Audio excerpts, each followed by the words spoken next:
Magandang umaga mula sa Pag-asa Weather Forecasting Center. Ito ng ating update sa magiging tayo ng panahon sa susunod na 24 oras. Kaninang alas 3 ng umaga, huling namataan itong sentro ni Bagyong Verbena na may international name na Koto. Nasa labas pa rin ito ng ating PAR sa layong 385 kilometers, hilagang kanluran ng Kalayaan Islands. May tagla itong lakas ng hangin malapit sa gitna na umaabot ng 85 kilometers per hour at pagbugso na umaabot ng 105 kilometers per hour. Mabagal itong gumagalaw pahilaga at inaasahan natin na for today magdudulot pa rin ito ng mga kaulapan at mga pag-ulan sa may Kalayaan Islands. Samantala patuloy yung pag-iral ng ating amihan bagamat humina or nag-weekend yung epekto nito na kung saan itong area na lamang ng extreme northern Luzon yung naapektuhan ng nasabing weather system. Ito namang shearline o yung convergence ng mainit at malamig na hangin ay umiiral pa rin dito sa silangang bahagi ng Hilagang Luzon. For Metro Manila at nalalabing bahagi na ating bansa magpapatuloy itong generally maaliwala sa panahon. Nandyan pa rin yung mga tsansa ng mga biglaan at panandaliang pag-ulan na dulot ng localized thunderstorms. At para naman sa magiging lagay ng ating panahon ngayong araw dito sa Luzon, dahil sa epekto ng shearline o yung banggaan ng mainit at malamig na hangin, asahan natin for the next 24 hours ang mataas na tsansa ng mga pag-ulan, mga kaulapan at pag-ulan dito sa may area ng Cagayan at Apayao. Dahil naman sa epekto ng amihan, bagamat humina nga ito, ay makakaranas pa rin tayo ng mga kaulapan at pag-ambon dito sa area ng Batanes. Ngayon, for Metro Manila at nalalabing bahagi ng Luzon, dahil sa epekto ng easterlies o yung mainit na hangin galing sa karagatang Pasipiko, magpapatuloy itong generally fair weather conditions, bahagyang maulap hanggang sa maulap na papawirin. Pero nandiyan pa rin ang mga tsansa ng usual afternoon to evening na mga rain showers or thunderstorms. Sa areas naman ng Palawan, Visayas at sa Mindanao, dahil nga sa epekto ng trough extension ni Bagyong Verbena na nasa labas ng ating PAR, asahan natin ngayong araw yung mataas na tsansa pa rin ng mga kaulapan at pag-ulan dito sa area ng Kalayaan Islands.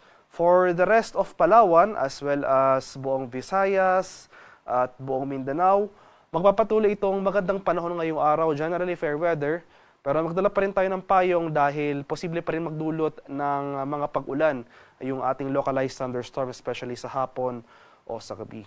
So maximum temperature forecast natin for Kalayaan Islands ngayong araw, posibleng umabot ng 30 degrees Celsius. 32 degrees sa Puerto Princesa, 32 degrees sa Iloilo at Cebu, at 33 degrees Celsius sa may Tacloban. Maximum temperature forecast para sa Cagayan de Oro ngayong araw, posibleng umabot ng 31 degrees Celsius. 33 degrees naman sa Davao at 33 degrees Celsius sa bahagi ng Zamboanga.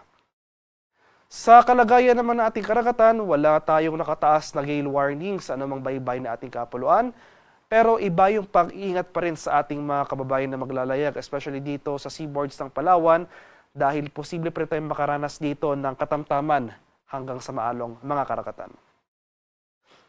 At para naman sa ating weather outlook sa mga susunod na araw, so sa kasalukuyan wala pa rin tayong minomonitor na low pressure area o anumang sama ng panahon sa loob at labas ng ating Philippine Area of Responsibility. Kaya nananatiling maliit yung tsansa na magkaroon tayo ng bagyo within the next 3 to 5 days. Bukas, araw ng Lunes, inasahan natin yung patuloy na paghina ng ating amihan at aatras ito or tataas yung epekto nito northward, na kung saan ay hindi na ito iiral sa ating bansa, pero yung shearline, especially dito sa bahagi ng Batanes, so yung shearline ng convergence ng ating mainit at malamig na hangin, posible pa rin magdulot ng mga pag-ulan over that area. So sa nalalabing bahagi ng ating bansa, malaking bahagi ng ating bansa, magpapatuloy itong generally fair weather na kung saan ay magtatagal ito hanggang sa araw ng Martes.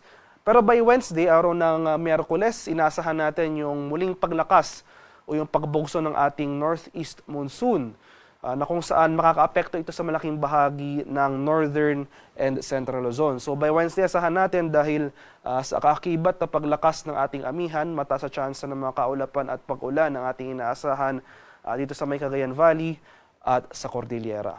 So inaasahan natin as early as Tuesday afternoon or Tuesday evening, posible na tayong mag-issue ng gale warning in anticipation sa mga matataas na alon na posibleng idulot itong pagbugso ng northeast monsoon o yung hanging amihan. Pagsapit naman ng Thursday, sa araw ng Thursday, inasahan natin yung patuloy na paglakas ng ating amihan. So, na kung saan malaking bahagi na ng Luzon at ilang bahagi ng Visayas yung maapektuhan nito.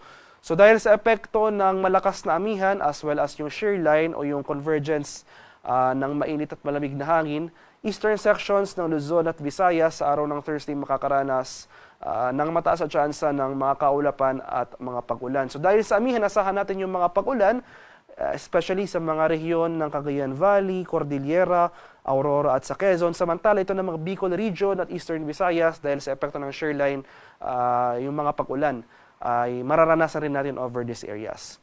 So sa mga lugar ko po hindi nabanggit, especially sa malaking bahagi ng Mindanao, itong western and central portions ng Visayas at nalalabing bahagi ng Luzon, for the next 3 to 5 days magpapatuloy itong generally fair weather. Posible maalinsangang panahon hanggang sa araw ng Martes. Pero for Wednesday and Thursday, dahil inaasahan nga natin yung pagbukso ng amihan, posibleng bumaba yung ating temperatura, especially sa madaling araw sa areas ng Luzon at itong western sections ng Visayas. Pero magdala pa rin po tayo ng payong dahil nandyan pa rin yung mga usual afternoon to evening na mga rain showers or thunderstorms. Haring araw sa Kamaynilaan ay sisikat mamayang 6:05 ng umaga. Lulubog naman mamaya sa ganap na 5:25 ng hapon.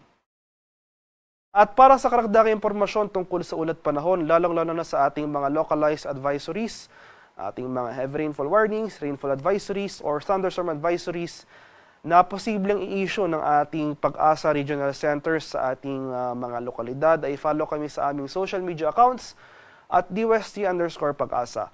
Mag-subscribe na rin kayo sa aming YouTube channel sa DUST Pag-asa Weather Report at palagi bisitahin ang aming official websites sa pag-asa.dust.gov.ph at panahon.gov.ph.